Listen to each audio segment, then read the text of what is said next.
उधर पश्चिमी मीडिया का दावा है कि सीरिया में ईरानी ड्रोन को रोकने में अमेरिका का डिफेंस सिस्टम फेल हो गया। पश्चिमी मीडिया के मुताबिक ईरान ने सीरिया में मौजूद अमेरिका के एक बड़े बेस पर 23 मार्च को हमला किया था, जिसकी भनक अमेरिका को भी नहीं लग सकी थी। पश्चिमी मीडिया के मुताबिक 23 मार्च को जब ईरान के आत्मघाती ड्रोन ने सीरिया में मौजूद अमेरिकी बेस पर हमला किया, तब अमेरिका का डिफेंस सिस्टम उसके आगे फेल हो गया। यह हमला उत्तर पूर्व सीरिया में तुर्की की सीमा के करीब किया गया था, जिसमें एक अमेरिकी कॉन्ट्रैक्टर की मौत हो गई, जबकि अमेरिकी सेना के कई जवान घायल हो गए थे। और इसी हमले के बाद बाइडेन बुरी तरह भड़क गए थे और उन्होंने अपनी सेना को आदेश दे दिया कि हमला करने के पीछे जो भी हो उसे सबक सिखाया जाए। जिसके बाद अमेरिकी वायुसेना ने ईरान के समर्थन वाले चरमपंथी संगठनों के ठिकानों पर धावा बोल दिया था।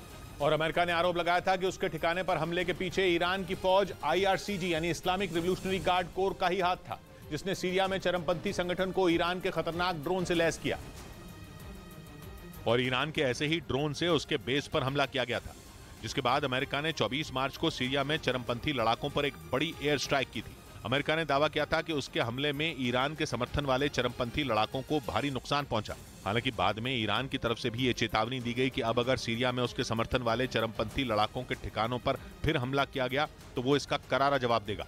इस बीच EPFO ने ब्याज दरों में बढ़ोतरी का ऐलान कर दिया। वित्त वर्ष 2022-23 के लिए EPF पर ब्याज की दर 8.15% रखने का ऐलान किया गया, जबकि वित्त वर्ष 2021-22 में EPF पर ब्याज दर 8.1% थी। अब करोड़ों कर्मचारियों के लिए EPF पर ब्याज की दर 8.15% तय की गई, यानी अब उन कर्मचारियों को EPF में जमा रकम पर 8.15% ब्याज मिलेगा।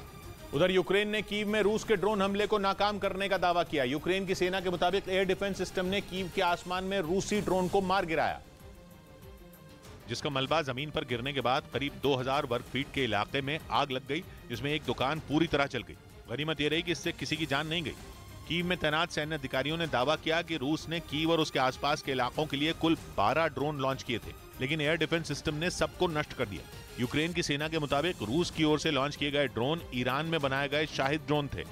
इधर कर्नाटक के पूर्व मुख्यमंत्री सिद्धरमैया ने ऐलान किया कि वो 2 सीटों से चुनाव लड़ेंगे। कर्नाटक विधानसभा चुनाव के लिए कांग्रेस ने अपनी पहली लिस्ट जारी की है, जिसमें कर्नाटक के पूर्व मुख्यमंत्री सिद्धरमैया को वरुणा सीट से टिकट दिया गया, लेकिन अब सिद्धरमैया ने कोलार से भी चुनाव लड़ने का ऐलान कर दिया।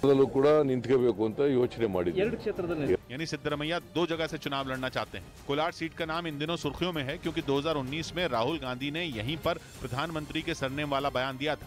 इस बीच इजरायल में जनता के बढ़ते विरोध ने वहां के प्रधानमंत्री बेंजामिन नेतन्याहू को झुका दिया और उन्होंने विवादास्पद न्यायिक सुधार बिल को टाल दिया। नेतन्याहू के मुताबिक देश में गृह युद्ध छिड़ने से बचाने के लिए उन्होंने ये फैसला किया और बिल को संसद के अगले सत्र तक टाल दिया, क्योंकि न्यायिक सुधार बिल आने के बाद इजरायल में बवाल मच गया था। वहां नेतन्याहू के विरोधी और समर्थकों के बीच कई बार झड़प हुई। इजरायल की सड़कों पर ऐसा दिखाई दिया मानो वहां गृह युद्ध छिड़ गया हो। इस दौरान वहां की संसद के बाहर भी बिल के विरोध में शांतिपूर्ण प्रदर्शन होता रहा, लेकिन लोगों का गुस्सा तब भड़क गया जब नेतन्याहू ने न्यायिक सुधार बिल का विरोध करने पर अपने रक्षा मंत्री को ही बर्खास्त कर दिया, जिसके बाद 26 और 27 मार्च को इजरायल में विरोध प्रदर्शन और तेज हो गया। लोगों ने नेतन्याहू के घर के बाहर भी जोरदार प्रदर्शन किया।